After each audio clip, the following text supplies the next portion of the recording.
Game 1 of the NBA Finals between the Boston Celtics and Golden State Warriors is over, and man, was it such a crazy game. I mean, just that run in the fourth quarter, you had the Warriors pretty much dominating in third quarter, especially having them like a 10-point lead at the start of the fourth quarter, but then a 40-16 run by the Celtics.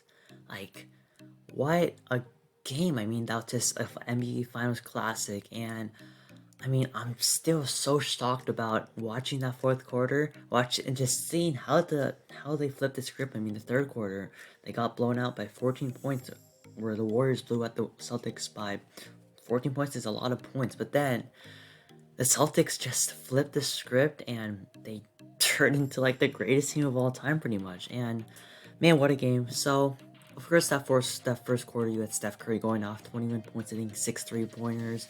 He just went off. He was getting open looks, pull up threes, and you can't let Steph Curry get comfortable with that. Then in the second quarter, he didn't really do as good. And yes, he had a good game overall. He had in total 34 points, 5 rebounds, 5 assists. But I feel like the Celtics really started to guard Curry better as the game won. At the start of the game, they really just didn't really go over many screens. Those screens, they just didn't fight as hard as you would want. And Curry got so many open looks and he knocked them down. But then over time, you have Marcus Smart's intensity going out. Al Horford, Time Lord's intensity going up. Even Peyton Pritchard wasn't guarding him that badly. And Steph, I mean, good game overall by him.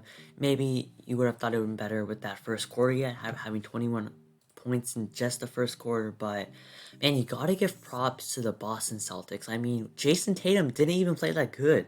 I mean, he had 12 points, 13 assists, which give him props for that, but he missed so many little floater shots. He looked flush. He had so many frustrating plays, but when you have your teammates stepping up, you have Al Horford dropping 26 points, hitting like 6 3-pointers, hitting so many clutch jump shots. That's big. Robert Williams, he played alright. Jaylen Brown just taking over in the fourth quarter. I mean, he had a pretty decent first 3 quarters, but in the fourth quarter, Tatum was struggling. They started giving Jaylen Brown the ball. He started penetrating. He was doing off-ball movement, hitting a couple catch-and-shoot threes, and just like got the offense going. I mean, Derek White had so many big shots, 21 points. Marcus Smart, 18 points. He hit Al Horford. He got a really good lob to Robert Williams, and Jaylen Brown really proved like how clean he can be. A lot of people thought that Tatum and Brown couldn't work, but that pairing has really just been so effective. When Tatum's not playing very well, you have Jaylen Brown stepping up, and that's been so big. Especially in this game, they're really gonna need more of that. I mean, Peyton Pritchard hit a couple big shots. Yes, Grant Williams, Daniel Tice, they didn't play the best. I mean, Tice did have 3 points in 6 minutes, but the Celtics, the defense was just so good. It, like I said, it did not start off very well, having Curry just be so good at the first quarter, but it was just so impressive by the Celtics. I mean, we all know that this Celtics defense is no joke. I mean, I think all 5 starters got a Defensive Player of the Year vote. That's absolutely insane. Tatum plus defender, Jaylen Brown plus defender, Marcus Smart Defensive Player of the Year, Robert Williams all defensive team, Al Horford one of the best just positional defenders in the NBA, help defenders in the NBA, and he's really proven, especially someone like Giannis, Bam Adebayo, to being so big for this team. And then on offense, I mean, 50% from the field, 51% from three. That's absolutely insane. 21 threes out of 41 attempts. Like, I mean, the Warriors shot really well, 19 for 45 as well, but being so efficient with those threes really helped them, especially in the fourth quarter. They were 13 for 16 from the free throw line.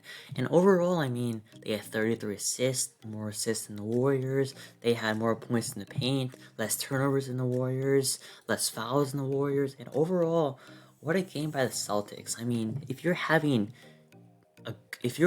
comfortable winning a game during like when Tatum's not playing good, that's definitely a big sign. I mean, a lot of people didn't really expect the Celtics to, win the series. I mean, the Warriors are an exceptional team. We'll talk about them after.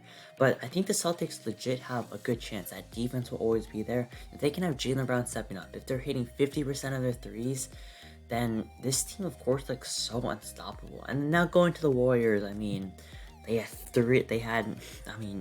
three really good quarters, especially that third quarter, but that fourth quarter collapse just wasn't it? Like I said, Curry played really good. Clay, only 15 points. Wiggins, 20 points. Draymond, 4, 5, and 11. Jordan Poole didn't play that. He played alright. Otto Porter hit a couple, like, 4 threes, I think. But that fourth quarter, they just went so cold. I mean, they couldn't get a stop. They had so many turnovers. They weren't hitting their shots, especially how much they double teamed Steph Curry. They got the ball out of his hands, and yes, you need Draymond Green, Kevon Looney, Iggy.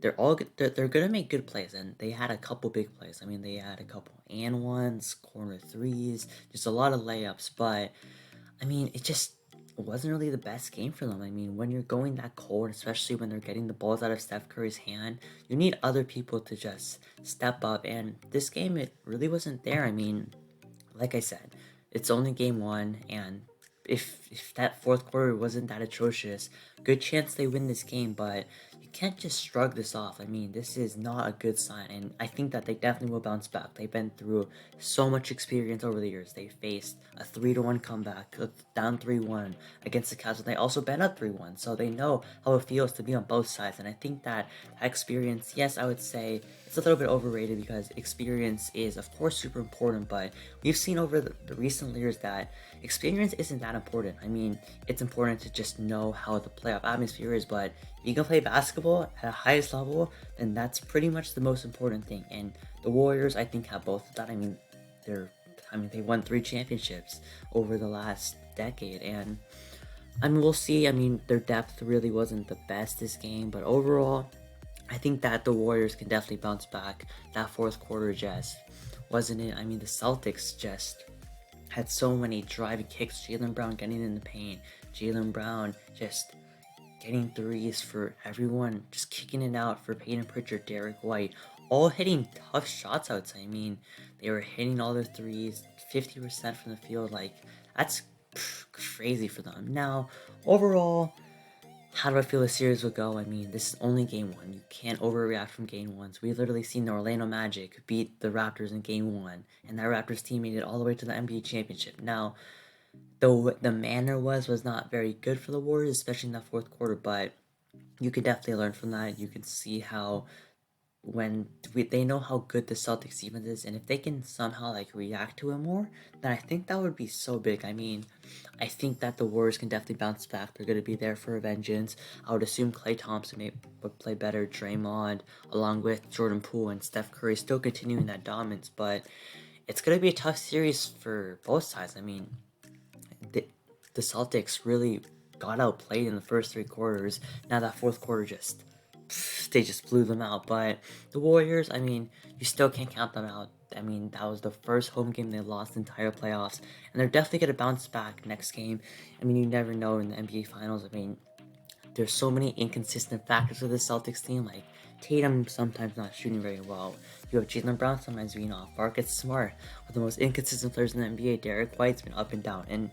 But when these ups for the Celtics are occurring, that's just what makes this team so deadly. Along with the Warriors, I mean, I would say they are more consistent, but overall, if they're hitting their shots, they probably have the most fluid offense in the entire NBA. And having that, and especially having the star power of Steph, Clay, Draymond, now pairing them up with Wiggins and Jordan Poole, I can't wait to see how the series happen. Game 2 coming up, that's definitely going to be a dogfight. That being said, that's my thoughts about Game 1. If you liked the video, subscribe to the channel, and I'll see you on next time.